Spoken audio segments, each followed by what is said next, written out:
ternyata tidur terlalu banyak juga tidak baik juga ya dokter bagi kesehatan ya. Nah, tapi memang benar ya, kalau tidur terlalu lama juga nggak baik. Tidur kurang juga nggak bagus, karena tubuh kita untungnya sudah punya jam tidur sendiri. Jadi kalau kita itu kebiasaan yang buruk adalah kalau kita misalkan tidur atau bangun suka menunda-nunda bangunnya. Atau tidur lagi gitu. Jadi akhirnya kita jam tidur kita yang terganggu, nah itu yang bikin masalah. Itu pentingnya mengatur pola tidur. Jadi kita bangun dan tidurnya sesuai jamnya.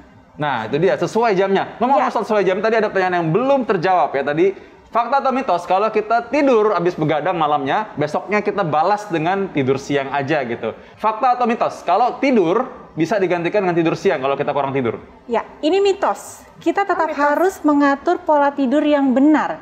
Tidur di jam yang sama dan bangun di jam yang sama. Karena ketika kita balas di siang harinya, malamnya kita nggak bisa tidur lagi. Ini jadi namanya gangguan irama sirkadian tidur ya jadinya. Jadi ketukar ya? Jadi ketukar tuh, yang siang jadi malam, yang malam jadi siang. Jadi itu tidak boleh. Jadi berarti kalau kita sebenarnya tidak baik ya begitu ya. Nanti kita akan bahas juga mengenai kalau orang-orang yang punya shift, memang kerjanya suka ada shift malam tuh. Ya, itu namanya insomnia shift worker. Itu ada lagi, beda lagi. Oh, beda lagi. Ya, tapi termasuk salah satu gangguan tidur.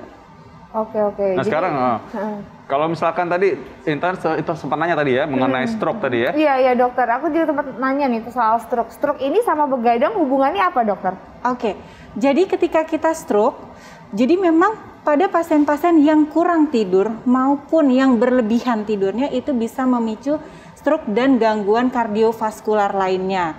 Stroke, jantung, hipertensi, nah itu bisa memicu itu semua. Karena apa tadi? Karena ketika kita kurang tidur, itu tadi metabolisme kita kan berantakan, hormon-hormon kita berantakan ya, memicu diabetes, memicu hipertensi, kemudian bisa memicu stroke gitu. Jadi itu bahaya ya? Iya, itu memang fakta. Jadi 1,5 sampai 2 kali pada orang-orang yang kurang tidur itu akan menyebabkan beresiko stroke. Oke, 1,5 sampai 2 kali. Iya.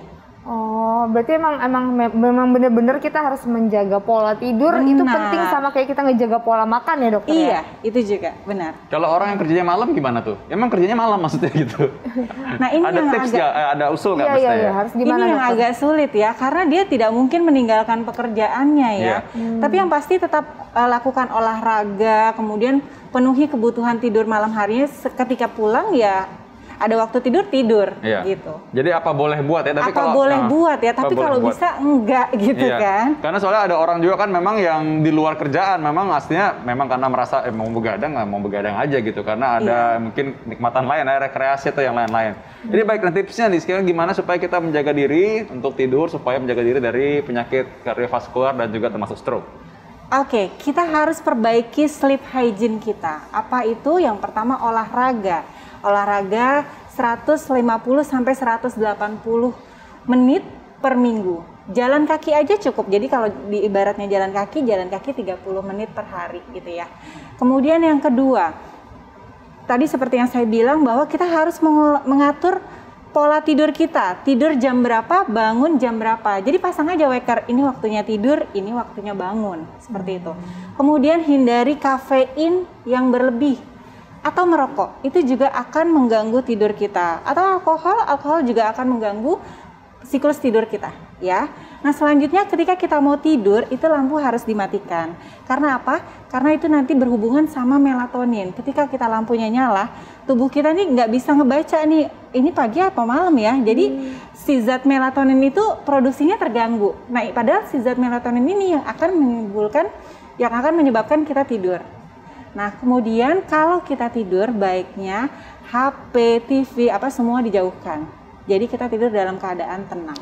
Nah, kalau yang merasa seperti itu coba tolong kasih tahu di sebelah-sebelahnya ya tadi ya. HP, mungkin gadget itu disingkirkan dulu ya. Iya, itu disingkirkan dulu. Tapi emang itu godaan terbesar sih dok. Kalau mau tidur lihat gadget gitu-gitu nggak bisa tidur nih main gadget dulu gitu. Nah, padahal salah. Oh, padahal sebenarnya kalau nggak bisa tidur berusaha aja dulu malam ya. Kalau misalnya kita tidak bisa tidur, misalnya ini sudah merebahkan diri nih, udah 30 menit kok belum bisa tidur ya, kita harus melakukan aktivitas di luar kamar yang membosankan. Misalnya membaca di ruang makan gitu, itu seperti itu. Atau membersihkan toilet katanya. Kalau misalkan toilet, aduh ngapain kita malam-malam bersihin toilet, tidur aja mendingan. Nah kayak gitu tuh bisa membantu kita untuk mau tidur. Iya, tapi tidak boleh olahraga malam hari juga ya, olahraga berlebihan pada kurang dari 4 jam waktu tidur kita, itu juga akan mengganggu tidur kita juga.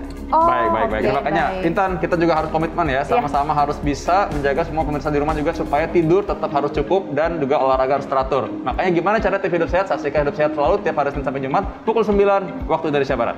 Ya, kami pamit undur diri. Saya Intan sama Dina. Saya Dr. Vito Damai, Indonesia Hidup Sehat.